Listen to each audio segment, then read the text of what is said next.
tonight with is a picture of your soul. You've seen this if you've been here before. The photon, which is the soul, and the aura, that is the very self, which is inside and attached also to the outside of the body.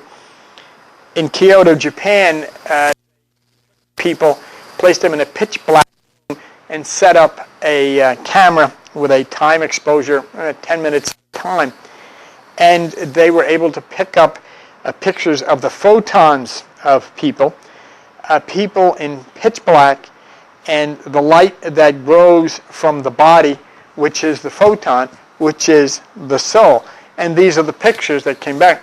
And you can see even surrounding up at the head where the most light is emanating from, but even externally around the head you can see the blue light, which would be what people would call the aura. Okay, this is what operates you. That's a picture of you. Okay, because somebody has to operate the body, and it is the photon that operate the body. And so you see not only the light coming from the body, we all glow, but in addition to that, you see the photon exposure around the body, and that's the light coming off of the body.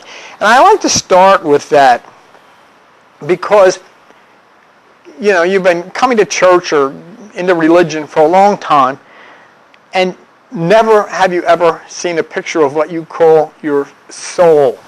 Well, take a good look, because there it is. After last week's meeting, I was discussing a particular situation that comes upon all of us at one time or the other. And that is to be approached by a born-again Christian person, asking if we are saved.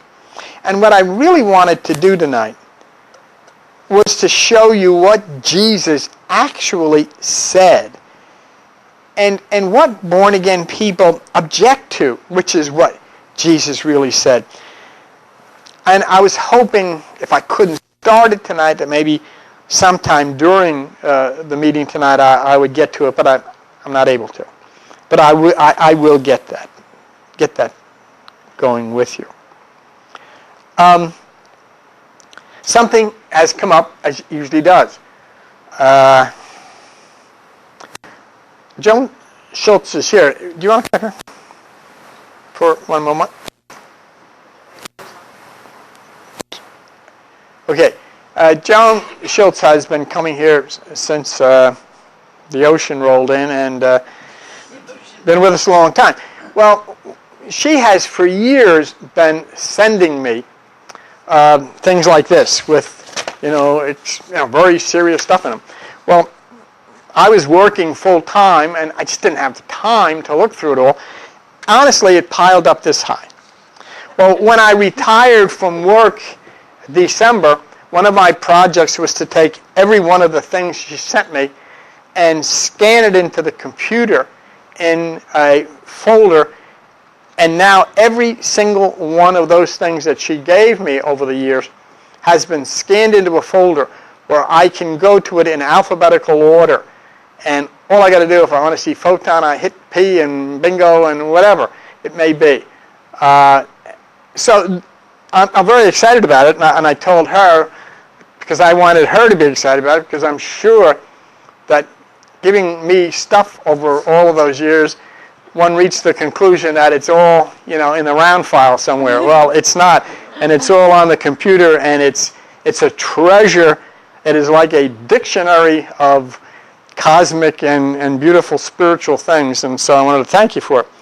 Now, one of the things that we've had on the internet, which is a big deal and has drawn a lot of response, was the fact that there is a white sickle in the middle of supernova 1987A. And when I told Joan Schultz about it before, she wasn't aware of it, but you had sent me that a long time ago, and in transferring this stuff to the computer, I found it, and we were able then to show where in the book of Revelation it says 6 times thrust in your sickle, And now we find in the center of supernova 1987A is the sickle. So when I was about to do tonight the Jesus thing, I came across one of the finales of her papers that I put into the computer. And it was about the number 8. And everything just hit me as it usually does. And then I said, I've got to do this. So this whole thing tonight is as a result of a sheet of paper you sent me a long time ago that finally found its way into the computer. So thank you very much. Thank you. Can I just say something? Sure. I just want everybody to know that I feel very honored because I'm like a vessel. I don't consider it me that did it. It was spirit, and it came through me to help you. So, it's just I'm glad that the big guy picked me to help you. The big kahuna, right? And plus, I've been really sick for about 10 years, and it feels good because now I feel like I've contributed to the world. Are you sure? Yeah, so just laying on a couch. Okay. Well, thank you. Thanks, John. Okay. So basically, what she had sent me a long time ago, and I came across again as I was inputting into the computer, connects big time to 2012, December 21st, 2012. Let's clarify first, December 21st, 2012. And there's so much, with all of the stuff that's going on in politics and healthcare, people are lying and saying things, and nobody knows what in the world really is truthful. I saw something, I was telling Bill a minute ago, on Jon Stewart's program, and he showed Glenn Beck on television saying, this health care program is terrible, it's going to ruin the greatest health care in the world, which is the American health care, and it has to be stopped. And then they had a television report of him lying in his bed when he got home from the hospital saying, they almost killed me. This is the worst healthcare system on the face of the earth. And there it was for all to see. So it's lies, phoniness. With December 21st, 2012, most of what you see will say it's the end of the world. Let me tell you something. Nothing is going to happen on December 21st, 2012. It will have already happened. What is supposed to happen will have been completed by that date. Okay? The great change is to reprogram the human mind. You're going to see me tonight and hear me refer to the word matrix. I don't know how many of you have seen the movie. I really haven't. Just read a little bit about it. But the point is that we all live in a matrix. Okay? The matrix is the system. We're like in a bubble matrix where the system, whether it be government, religion, school, corporations, job, friends, family, whatever it is, we are programmed to act the way they want us to. And so everything that comes to us as something we must do is part of the matrix. It's what the system needs us to do to be part of it. Well, the great change is to reprogram the human mind and to bring it back to a harmony with nature. To change from the obsession with violence to reestablish a concern for the sick, a concern for the poor, a concern for the animals and children and nature. So, that's what this is about. When you talk about the end of the world, I don't think people realize how many times the world has ended already. I'm going to take you into a mysterious place tonight that was recorded 13,000 years ago by someone 13,000 years ago talked about the ancient times.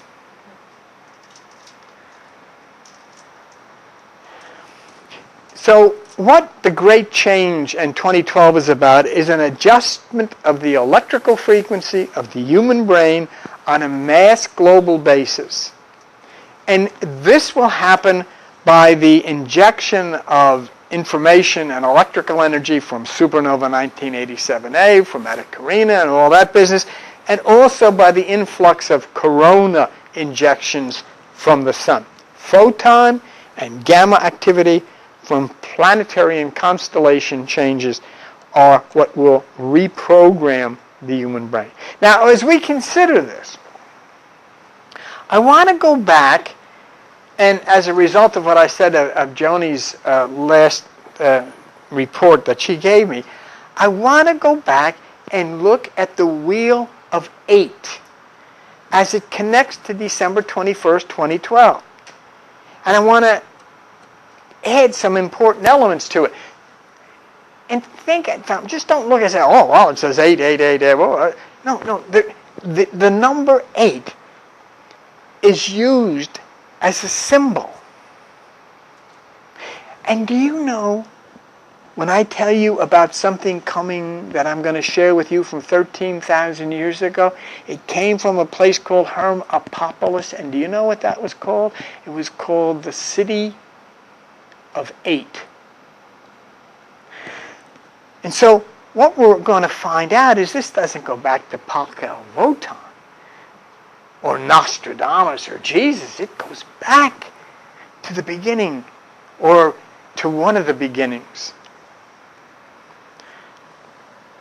So let's take a look at the Wheel of 8, first as it came from Pakel Wotan and the Mayan calendar, which we see here. This is the Mayan calendar, and you can leave it on as you've got it. But if you look closely at it, for those of you who are here, you will see the Wheel of 8 as it, spins around. There are 8 points on the Mayan calendar. And I always wondered, because this is a big deal, the Wheel of 8.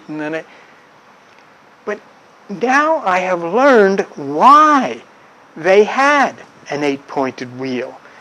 And it was because of the City of 8 and the God of 8 and all of this business came to them many thousands of years ago.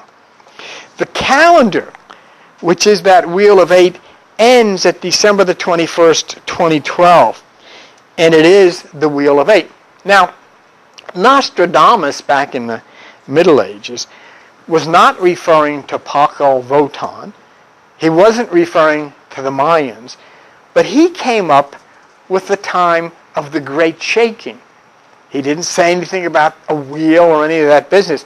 But he said, when this is going to occur is when Sagittarius, Ophiuchus, and Scorpio come together, and the sun intersects them to the middle of the galaxy, which is the Milky Way.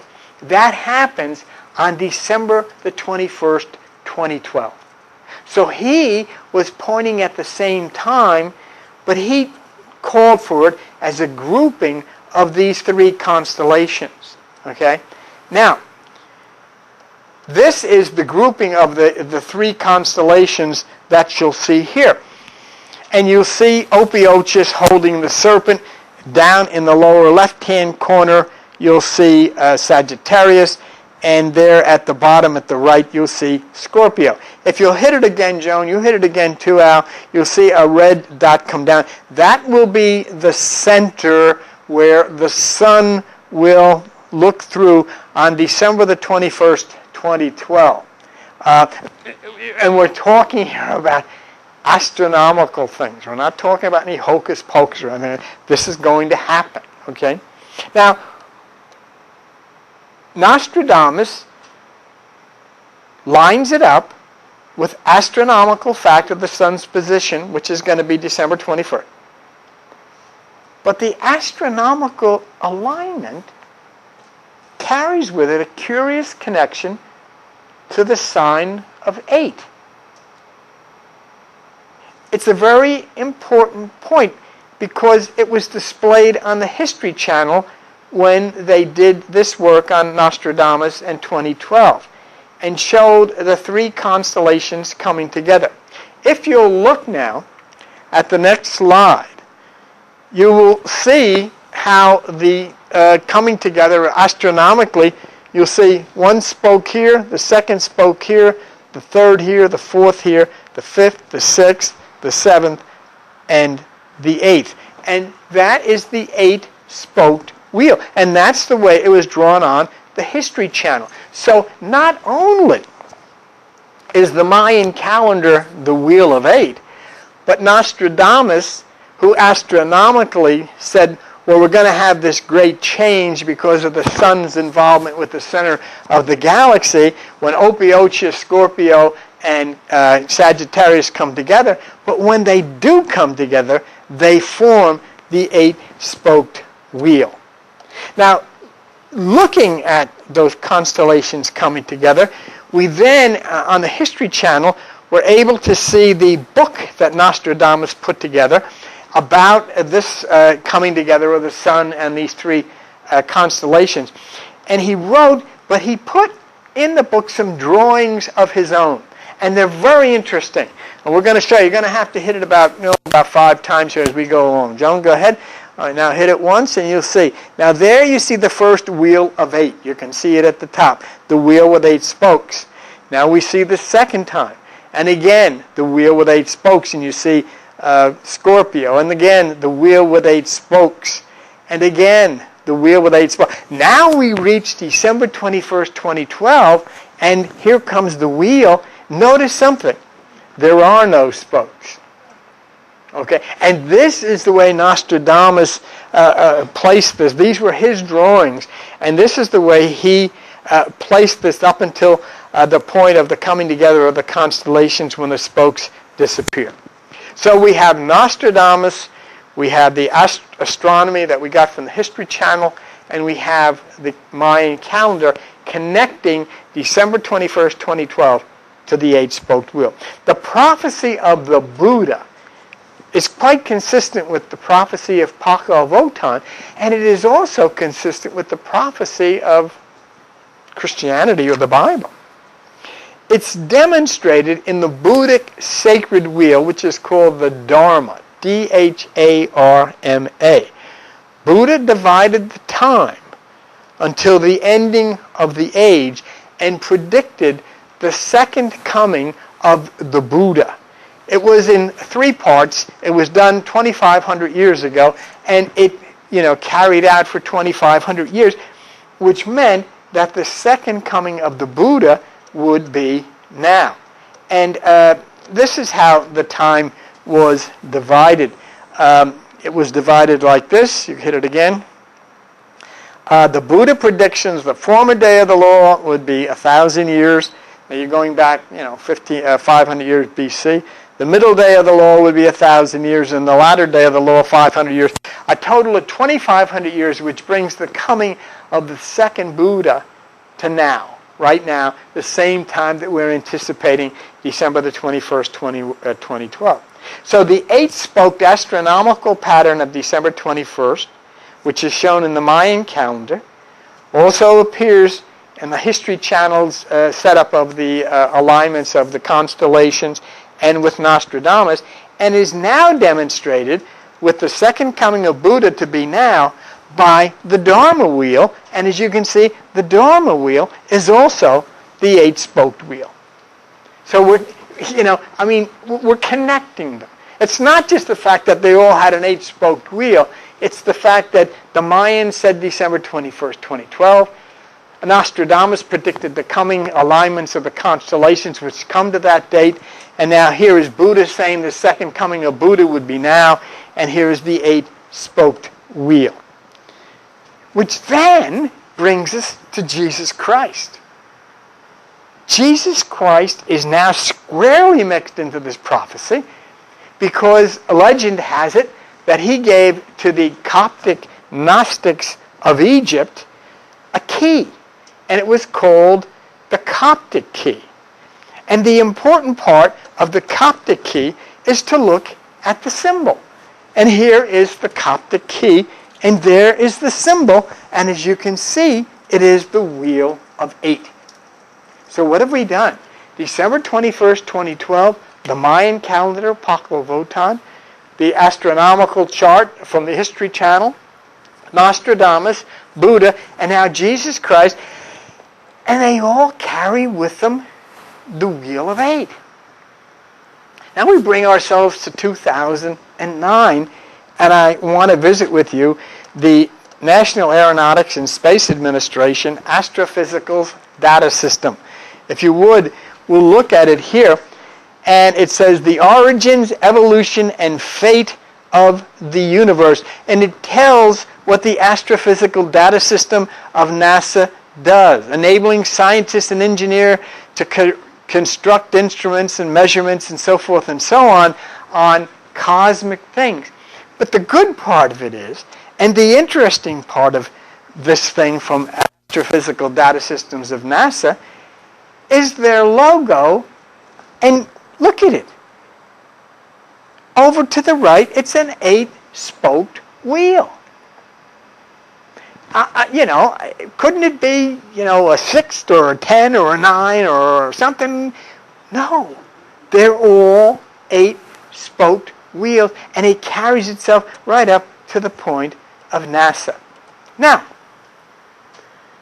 I guess we've been talking about this for 20 years, not necessarily 2012, but we've been talking about the Wheel of 8. And I gave people many, many years ago little envelopes with the Coptic key in it. Long before we knew anything about 2012, long before we knew anything about Nostradamus said, before we knew anything about the Mayans said, or astrophysics, or the History Channel, or any of that business, long before that, we had something placed on the speaker's platform that I've been using for 20 years. Look what it is. I mean, that was 20 years ago. Charles made it. Congratulations, Charles. And it's still here. I mean, doesn't it, it should start to get a little tingling. It should start to get into you that I know what the hell I'm talking about.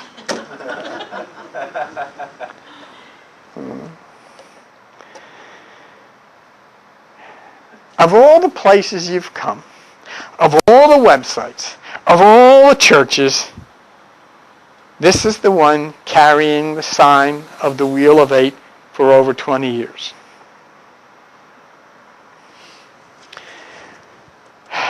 So I was telling you about Joan Schultz, and she gave me this material about the wheel and number 8 years ago. Now, it's more than curious to me, because as I studied that and I looked at all of this business of 8 connected with December 21st, 2012, I have proposed to you since 1997 that supernova 1987A was the 7th seal of the book of Revelation. And one of the things that Joan gave me showed that NASA says in the center of supernova 1987A is a white sickle. And we looked and we found all of the 7 angels in the book of Revelation thrust into the earth. A sickle.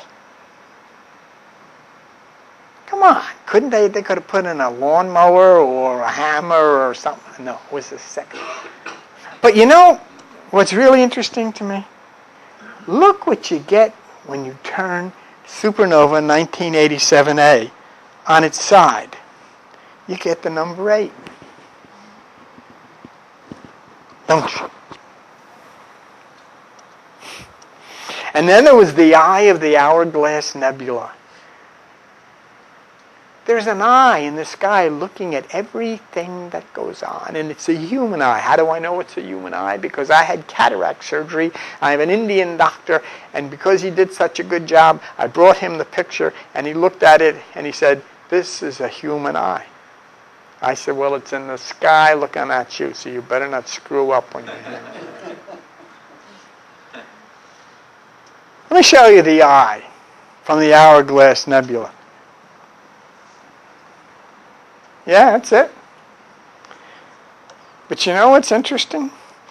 When you pull back and you look at the Hourglass Nebula from a distance, what do you get? The number 8.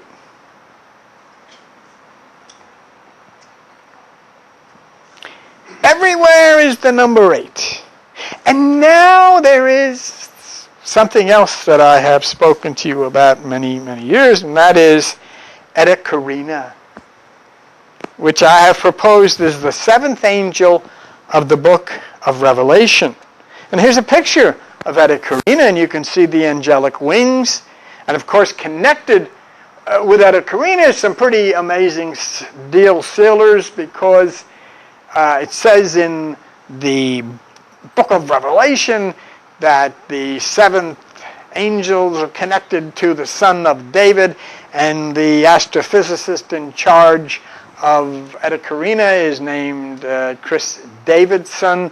And also at that point, there's the return of Pegasus, which is a white seahorse. And if you look over to the left side of Eta Carina, you will see the white seahorse.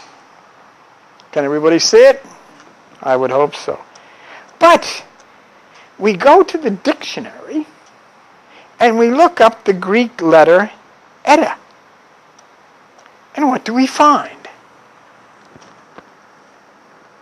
Eta is the 7th letter of the Greek alphabet, the 7th angel in the system of Greek numerals that has a value of 8. Oh man, that's covered everywhere, isn't it? The hourglass looks like 8, supernova looks like 8, and Eta Carina is 8. Now, in going through the material that Joan Schultz provided, I found other things that I feel are extremely important. As a signal or a symbol, the number 8 is used in conjunction with the Great Shift. With that in mind, and with the visitation that we had in this room that I spoke to you about earlier, we're probably about to step out into a new experience. For those of you who have waited and said, when is something going to happen? But now for you, it's time to walk into the most ancient of ancients created by this light, and where you will find the secret of secrets is in something called the Emerald Tablet. The fundamental reality of the Emerald Tablet, which is at minimum 13,000 years old, and there are those who say it dates back maybe 30,000 years. But the tablet is the octogenic stone. What I'm saying to you is the Emerald Tablet is words that I'm going to give you that you will speak, and they will connect you to other places and things.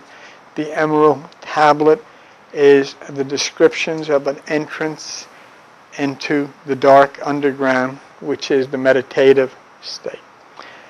But the Emerald Tablet is presided over by Thoth, Thoth, which is the Lord of the 8 in Hermopolis, which is the temple of the 8, and the Emerald Tablet is of the emerald octogenic stone, which, as you will see here, is 8-sided. There are 8 sides, or 8 corners, or whatever you want to call it, to the emerald octogenic stone. The ancient Egyptian octad was the 8 qualities of creation.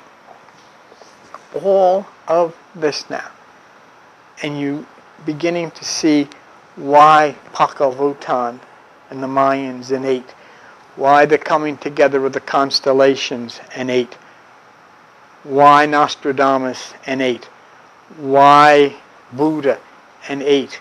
Why Jesus in 8? Why NASA in 8? The 8 qualities of creation were kept in the temple of Hermopolis through the god Thoth, who was called the head of the group of 8 and brought the 8 into existence. And I'm going to show you a picture of that temple in Hermopolis, or at least what's left of it. And that's it. That's what's left of it. The ancient name was Hermopolis Khmenu, Khemenu, which means the city of 8. And was so called because of the representation of 8 deities at that location. According to one ancient Egyptian paper, or whatever they called it, the ultimate act of creation was the 8th, which returned directly to the one which was, I am the 1 that transforms into 2. I am the 2 that transforms into 4. I am the 4 that transforms into 8. And after this, I am 1 again. Now, this is really interesting, because according to the ancient literatures, we recognize this ancient sequence as the dance of life in the division of every human cell, a process known as mitosis. It takes place and involves a dance of 7 steps of transformation, where the genetic material is divided, and in the 8th step, the new cell is created. And obviously, what all this means is that the 8th step in this cosmic dance will bring us all to the creation of the new mind. And we'll see this as we ponder 2012 and move to open the Emerald Tablet and the secret of secrets. Incidentally, you can go and look at the Emerald Tablet translated into English at a website called www.crystallinks.com. What I would suggest, however, is if you'll trust me, now that's up to you, but if you'll trust me and if you can come here, I will lead you through this and I will translate it for you. This has been translated into contemporary English, but as far as what it means is something else, and I think I'll be able to tell you. But this is the symbol on the Emerald Tablet at crystallinks.com. There is the god Thoth with the ibis head, who ruled over the Emerald Tablet. The history of the tablets is strange, and it's beyond the belief of most, because you can't take belief into something that the antiquity is stupendous, dating back maybe 36,000 years of this Atlantean priest king. Thoth was immortal. He had conquered death. But remember now, don't look at that. That's just a symbol. That's a mythological symbol of something that is part of the essence of life. And you just maybe, how thick is a skull? 1/4 of an inch? 1/4 of an inch? If you go from in here where you're and go outside 1/4 of an inch, that's where you'll find the Emerald Tablet. Thoth was deified as the god of wisdom, the recorder. And he went into the halls of Amenti, A-M-E-N-T-I. You'll see the word amen in there. And then you'll also see that where Jesus calls himself the Amen. So it's all connected. We're not doing anything foreign here. We're just taking it back to the time of the quantum. Thoth's writings were known as the Emerald Tablets, and they will give you authority from Amenti. And if it makes it more comfortable for you, it is authority from Amen. And if it makes it even more comfortable for you, Jesus called himself the Amen and sits on the throne in the great hall of Hermopolis, which is the hall of 8, which would be consistent with the fact that Jesus gave the Coptics the symbol of the wheel of 8. Here's an interesting thing. A particular group of priests, thousands of years ago, left this Iraq or Egypt, wherever this was, and they migrated. Now listen carefully to this. This is the story. They migrated to South America, where they found a flourishing race, the Mayans. And they stayed there, and they buried the Emerald Tablet with all of these truths below the Temple of the Sun. So when you see the Mayan wheel of 8, and you see the Mayan prediction on the calendar of December 21st, and then realizing that these ancient people who had migrated to that point thousands of years BC were there, it all starts to connect the parts of the puzzle. That December the 21st, 2012 was not traced just back to the Mayans in 600 AD, but back to Thoth and the city of 8 30,000 years ago.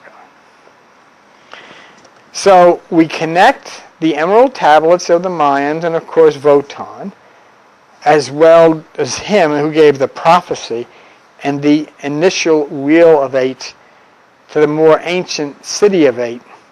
And I need you to keep in mind, and I hope you'll follow me with this, because this may wind up being the most important thing we've ever done, because it's bringing us to, right up to the gate or the door.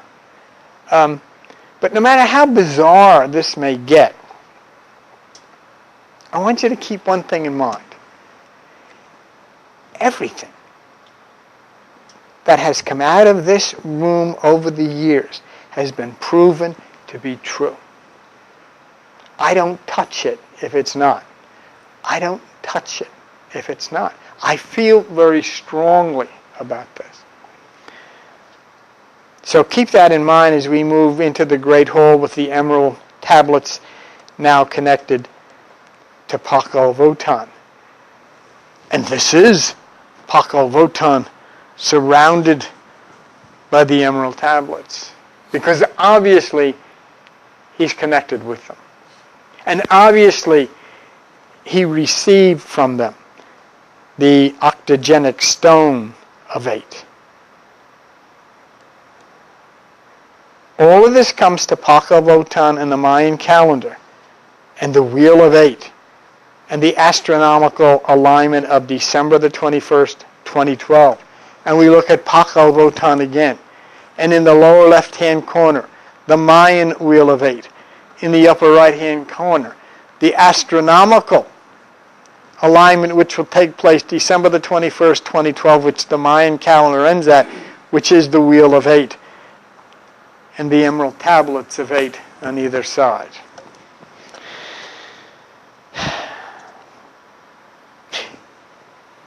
In providing the translation of the Emerald Tablet, the Crystal Link writer said this, and you should take this to your heart. If the light is in you, the light which is engraved in these tablets will respond. Just say that to yourself real inside of yourself. If the light is in me, and that's up to you. Then the light, which is engraved in these tablets, will respond, and I will show you that light.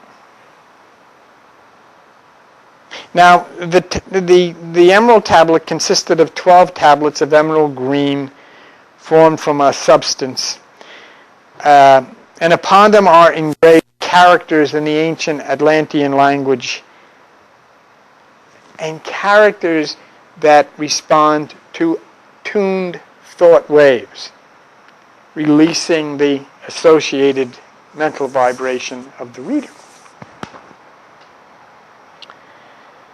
The wisdom contained in the emerald tablets is the foundation of the ancient mysteries.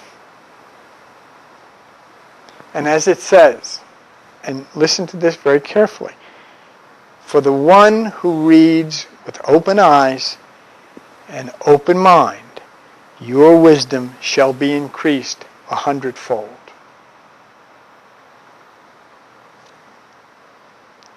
And it says, read, believe it or not. Belief is not necessary. Just listen. Just read. And the vibration found therein will awaken a response in your soul. Now, we've been searching. Everybody in this world has been searching for laws that regulate this life. And I mean, yet always everything is just beyond the veil, and that's what we're told.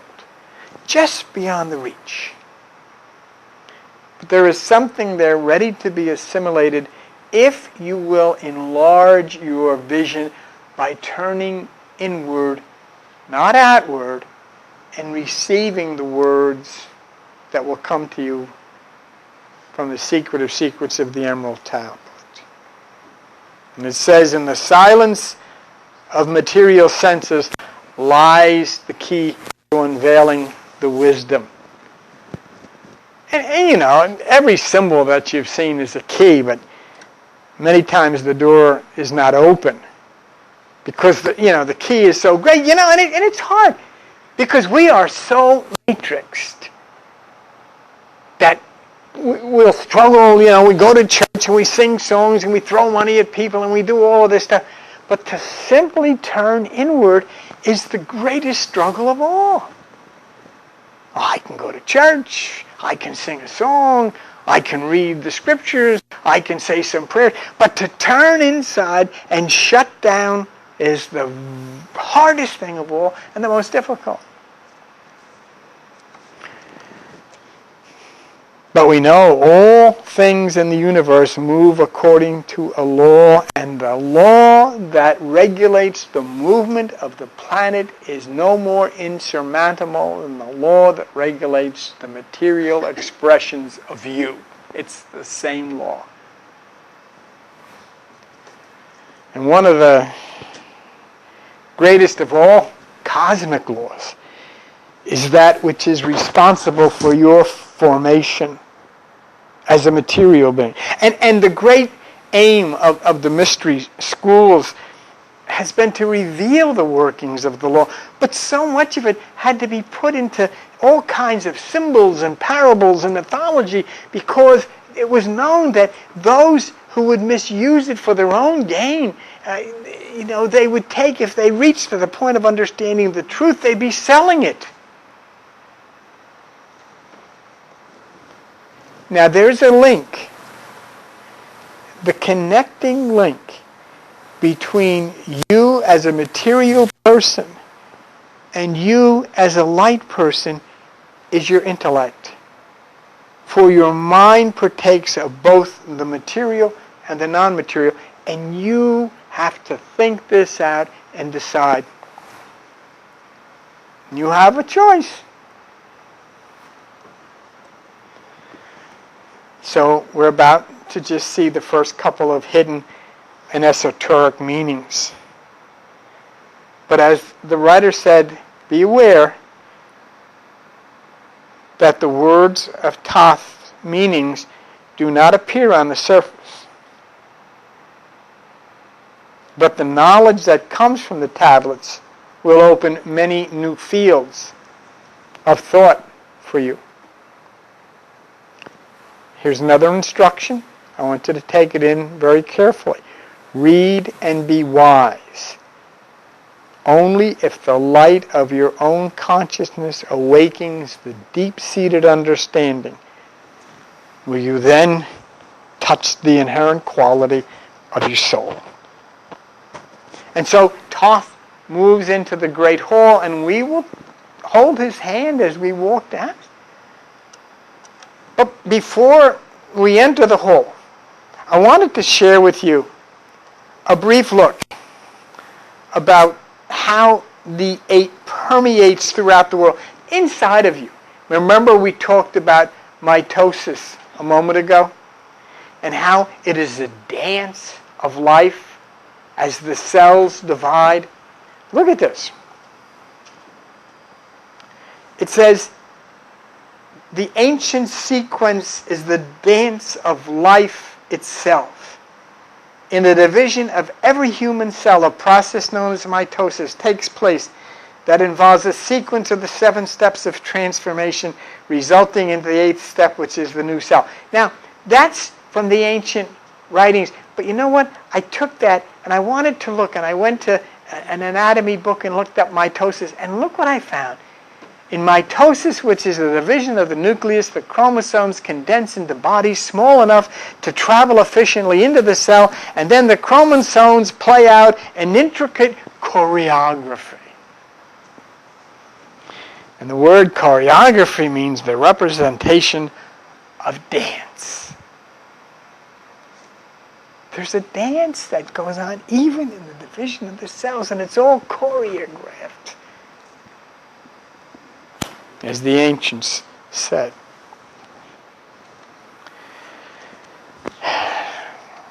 If you read about mitosis from a scientific perspective, it's choreographed, a dance. It's like changing partners on the dance floor. As the cells divide and then new cells are created. But now, just before, let me just real quick. In ancient Chinese cosmology, the Great Flood was caused by the powers of 8. And 8 became the holy number in Chinese. Chinese philosophy spoke of the 8 winds of creation and tied them to I Ching, from which all possible combinations can be divided.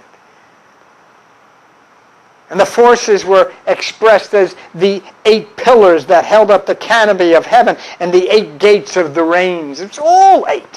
Now I'm talking about ancient China.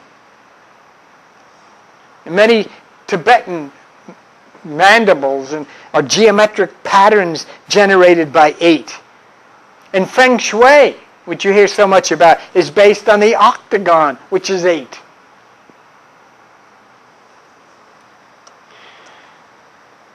So let's go. And I will explain. We'll do, I believe, 3 tablets. And I hope that you will return to continue this journey into the temple of Amenti. Okay, so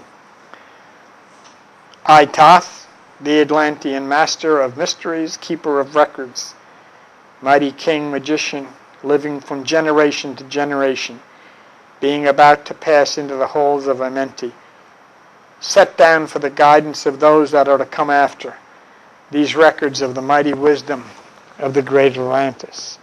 In the great city of Kiar, on the island of Ondal, in a time far past I began this incarnation.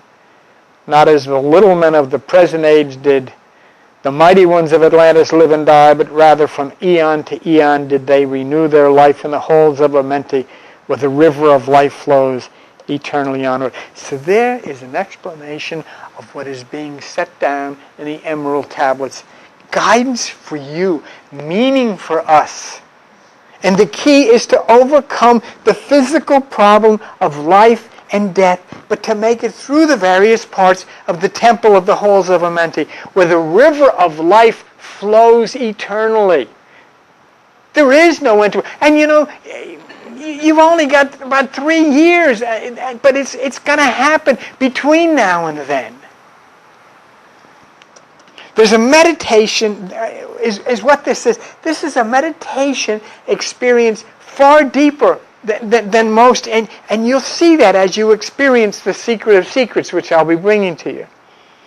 And the words that you will use will open doors within the quantum experience where all this is taking place. And I believe that open door is how the person who came here the other night was able to arrive. Now don't look at what you're about to see as a physical building, but an emerald hall of 8 connected to the great change coming now at the time of 8. 100 times 10 have I descended the dark way that led into light, and as many times have I ascended from the darkness into the light, my strength and power renewed. Now for a time I descend, and the men of Kim shall know me no more. But in a time yet unborn will I rise again, mighty, requiring an accounting of those left behind me. So from the city of 8 comes the mental trip we have all taken. We have slept, we have pondered, we have daydreamed, we have meditated. Thousands of times we have refreshed ourselves from the matrix, which practically has driven us crazy. The matrix, which is the system, we have had to refresh ourselves, and we are encased in this matrix, but we restore ourselves.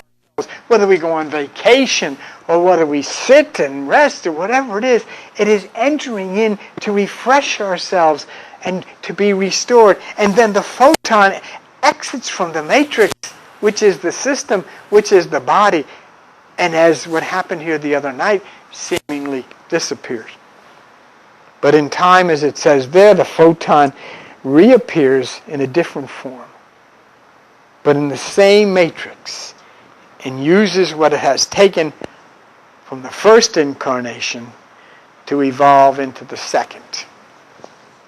You see, you're not looking at something that is irrelevant rambling, and I hope that you'll consider this, because it's probably the most important thing you've ever heard your lifetime.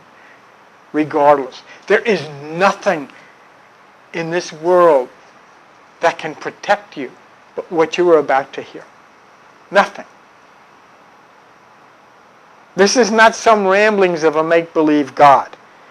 You're looking at something that is basically prehistoric, beyond time, that explains the workings of the photon person in you, who's part of the whole existence and moves in and out of the matrix, which is the parallel systems of three-dimensional life.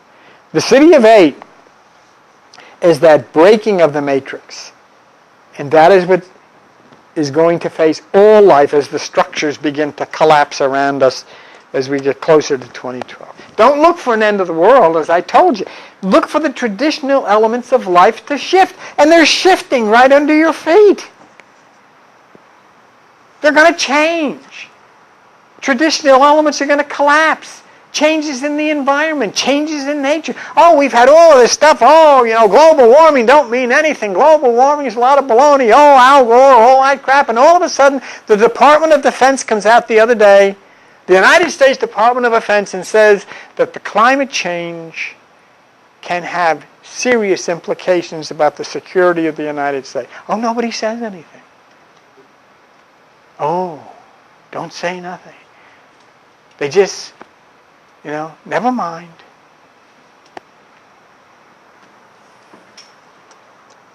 When I use that word matrix, and you think, but if you look at that movie, I'm going to have to look at it. I've never seen it, but it describes, listen to this. See if you fit into this. I'm almost done here. See if you fit into this. The matrix describes a future in which reality perceived by humans is actually the matrix. In other words, a simulated reality created by the machines in order to pacify and subdue the human population, while their bodies' electrical activities are used as the energy source. Sure, we'll have you work. And maybe we'll give you that, and maybe we'll give you this, or maybe we'll let you go. They do whatever they want because they are the matrix and you're just the machine. Maybe we will give you health care, maybe we won't, and maybe if you got enough money, but maybe if you don't, because you're just machine and they're the matrix. And that's exactly what is controlling you and me. It is a reality created for us by the system. The systems of religion, government, corporations, schools, and tradition. And it is a system created by the lower dimensions which pacifies and subdues you by allowing you only to do what the system perceives is good for it. You don't do anything beyond that. You're the energy source. You're a prisoner of the matrix is what you are. And you are about to receive the key that you will use to escape it. Look around. I mean, I'm not telling you. I mean, if I was telling you this maybe 10 or 20 years ago, you wouldn't see anything. But look around. As you're seeing everything move in a different direction. And that you're going to understand that what's being described in this prehistoric city of hate is beyond the matrix or three dimensions. So, great were my people in the ancient day. Here's something written 30,000 years ago, and he's saying how great things were in the old days. Great were my people in the ancient days, great beyond the conception of the little people now around me, knowing the wisdom of old, seeking far within the heart of infinity, knowledge that belonged to earth's youth. Wise were we with the wisdom of the children of light who dwelt among us. Strong were we with the power drawn from the eternal fire. Let's take ourselves back to a different matrix. At least 13,000 years ago, and the voice is telling us of the greatness of a living race then. So great beyond what you can even conceive of. You can't conceive of anything like this. How come? What do we got? Television? A car? The ShopRite? Walmart? Trapped in the mind. And as you come into this room, you're seeking deep the center of infinity into the subatomic quantum realm of photon to unlock this wisdom. Now, where it says the children of light are the ones of the higher photon. Oh, they're even in the Bible. The tribe of light is Judah. And they have 186,400 people in it, which is the speed of light. They draw their substance from the shallow desires of the physical. See where it says? Material things, corporate things, government things. But we would draw rather from the center of the hall where you're going to go with me if you wish, where the internal fire, which is the eternal photon, burns with amazing light. That, if you are willing, you will be able to absorb. Now you're coming upon a time of opportunity to draw from the fire as we move ourselves through these passageways of knowledge. And don't look at me. Because when you look at me, you're looking at the matrix. And don't look at me, but hear the words when I speak them from Thoth, because that word that will come to you is from the children of Photon. And these words that were spoken 13,000 were destined to be translated and made available for you. So you're not left simply to hang onto your chair and see what happens in 2012. No, between now and then, if you're willing, it will come to you that you know. Grew I there from a child into manhood, being taught by my fathers the elder mysteries until in time there grew within the fire of wisdom, until it burst into a consuming flame. I desired nothing but the attainment of wisdom, until on a great day the command came from the dweller of the temple that I be brought before them. Few there were among the children of men who had looked upon that mighty face and lived, for not as the sons of men are the children of light when they are not incarnate in a physical body. God tells us there. Listening to the mysteries to find wisdom, not listening to those within the matrix, not listening to the ministers or the priests or the politicians or the CEOs or the corporations or anybody. Listening inside, within yourself, to the sounds of the silence. Listening in your meditation to the nothingness that allows the absorption of the Father of photon light to move through the labyrinths in the electrical circuitry that's your mind. And you do this gradually, and as you do it gradually, you're pulled away from your obsession with the physical realms and desire nothing, as Thoth said, except oneness with the supreme photon that is your life beyond the constraints of the physical. When you read the line there that says, few there were who had looked upon that mighty face and lived, you can bring the Bible passage that says, the way of his life is narrow, and few there be who find it. And then the truth of photon, that which we call the soul, that which we can now see when you're outside of the physical body in the existence of light, which is photon, you're not in any way as those which are now as we sit here. What lies outside of your skull is the wonders of existence. And this is the final one for tonight. Chosen was I from the sons of men, taught by the dwellers, so that his purposes might be fulfilled, purposes yet unborn in the womb of time. Long ages I dwelt in the temple, learning ever, and yet ever more wisdom, until I too approached the light emitted from the great fire.